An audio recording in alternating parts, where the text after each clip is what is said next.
Welcome everyone to another episode of Tutorial Tuesday. It is week number 7, 2019, and I cannot believe that we're almost 2 months into this new year already. I have a couple of announcements, and then we'll be getting right into your questions. The first announcement is this. I've rescheduled the Instagram Live seminar with my attorney Scott Temby for this evening at 7 p.m. Mountain Standard Time. We're going to be talking about copyright infringement and how it affects you and the legal remedies that you have available to you when somebody steals an image and uses it without your permission. So make sure to tune in for that tonight at 7 p.m. Mountain Standard Time. The second announcement is this. If you haven't already gotten in on the photography challenge for February, you're going to want to head over to my blog and take a look at the rules and then submit your images for that photo challenge. So I'll add a link, head over to my blog, get in on the photography challenge. Let's get right into your questions. To me, this question is more business related, and that is making sure that you have different revenue streams coming into your business. And that means while you may specialize in engagement photography or wedding photography or ranch life photography, what we need to do is make sure that we can bring in revenue even in our slow periods, like you're asking here. So I'd be looking at doing event photography, even pushing stock photography out there, and then also looking at doing. This is also a good time to set up new relationships with different businesses. So perhaps you can set up a collaboration with a local boutique and do some work for them. In your slow season, it's time to start building relationships. Thank you for saying that. I sure appreciate you guys. And maybe you wouldn't admire me as much if you saw all the behind the scenes work that I do trying to get out these videos, the ad libs, the blah, blah, blah, and that kind of garbage. You would laugh your butts off. This is a pretty broad question, and like with everything in photography, and I would venture to say, all the creative arts, there's not one way of getting to it. Like in Photoshop, oh man, you can have 100 different ways of getting at the right thing. And really what this comes down to is your right thing. It's not, depending on your client, of course, it has to be the right lighting for you. Now, that may mean that you're looking at light that's being bounced off of horse trailers or being bounced off, or light that's being bounced in through a barn door or something like that. What I try and do when I'm out on location is I look for directional light, and that means light that's being bounced off of many different surfaces or being forced in through a doorway, like I said before. The other thing that you have available to you is place the sun at your subject's back and backlight the subject and create a silhouette. That's also a good option here. So how do I protect my equipment while I'm out on location in rain and snow and things like that? And surprisingly, the answer is actually very low tech for me. Now, before I show you this, I am going to give you a disclaimer. And if you don't feel comfortable with this, don't do it. Just because I recommend it doesn't mean it's something that you have to do. But I find it very effective, and I've never ruined any of my equipment as a result. So all I do is take a plastic garbage bag like this. I put a rubber band down here at the end of the barrel, and I shoot just like this. For any condition that I've been in, this is more than enough. Now, they do sell housings and things like that for your camera that are somewhat inexpensive. You can go out and get them. I haven't bought those because this is just effective enough for me. So thank you for the question, and I hope this helps you. Thank you for the compliment. I appreciate that.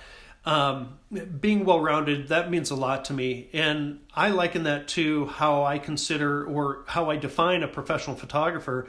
And that is not necessarily somebody that makes a living at this, but someone that has the skills, talent, expertise, and troubleshooting skills to create a great image regardless of the situation that they find them in. And that includes regardless of the lighting situation that you find yourself in, whether you create that light yourself or you're in, crappy rodeo arena lighting and you create an image there. Now, that being said, I wouldn't say there are shoots that I don't necessarily like as much as there are shoots that I'll let other experts take care of. And that would be like newborns.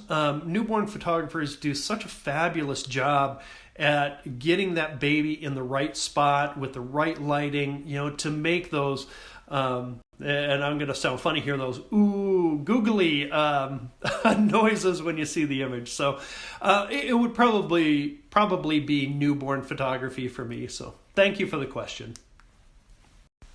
This question really isn't as much about photography as it is like the first question. It's more about business and everything you do, and I really want you to take this to heart. Everything you do is marketing, from getting up in the morning and making a post to going out and posting on Facebook or Snapchat or an ad in the newspaper. Heck, you want to see what marketing is? Look at the people on the street corners with the signs asking for money. That's marketing 101. Everything I do, from posting on Instagram, Snapchat, Facebook, Google, emails, whatever it is, everything is marketing, and the one thing you can't do is nothing. These are always such fun questions, so thank you for asking it. Other than my 70 to 200, it would be my 16 to 35. I would not go without this lens. In fact, sometimes I think that I would take this lens over my 70 to 200. I have a few answers here. Number one, pray. See if, the guy upstairs can help some snow come down. Number two, put it against something dark. So put your subject in a barn door or something like that. And number three, whenever I'm faced with rain, snow, branding smoke, even just dust, I look for backlight. So place your subject in front of a strong backlight.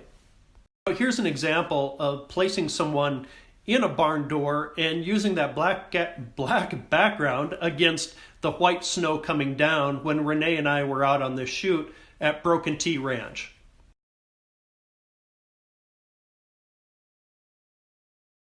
In that shoot with Renee, what I didn't have was a light to place behind her to put a backlight and really accentuate that snow. But here's an example of putting a backlight in place and highlighting snow.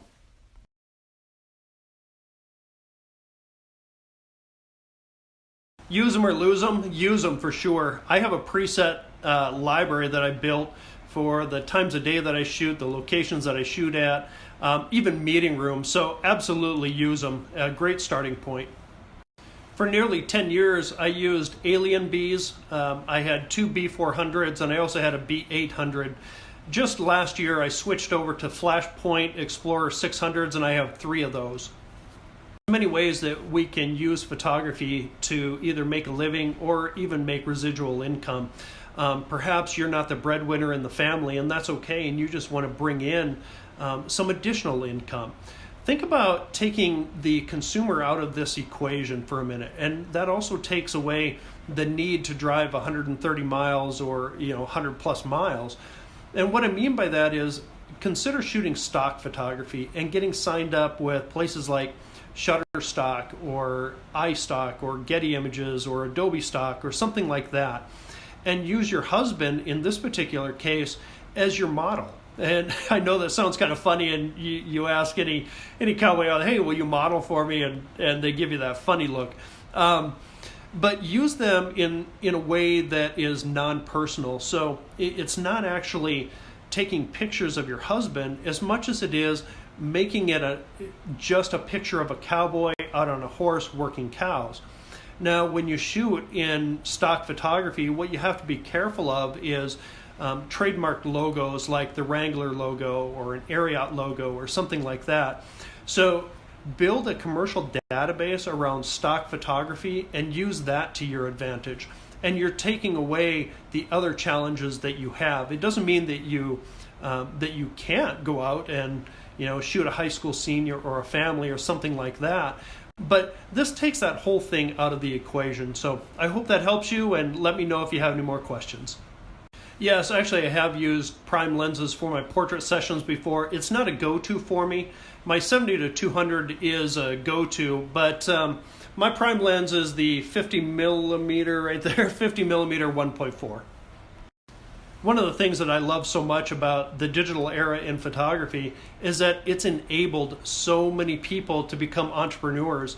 And take photography out of the equation for just a minute, but if you actually step into the ring and you own it, you say, I'm a photographer, and more than that, I'm a small business owner. It doesn't matter what kind of photography you're in, whether that be landscape, nature, wildlife or ranch life or whatever that is.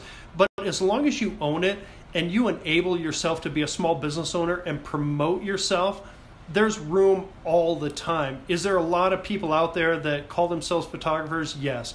But it's just an excuse. And I would encourage anyone, not just this question, but anybody, take that away. Quit using that as an excuse and build yourself up. Work every day to become better at what you do. Niche down at what you do, whether that be ranch life or wildlife or big toes, I don't know. But niche down and become the best at what you do, and don't get bogged down by the excuses that are out there.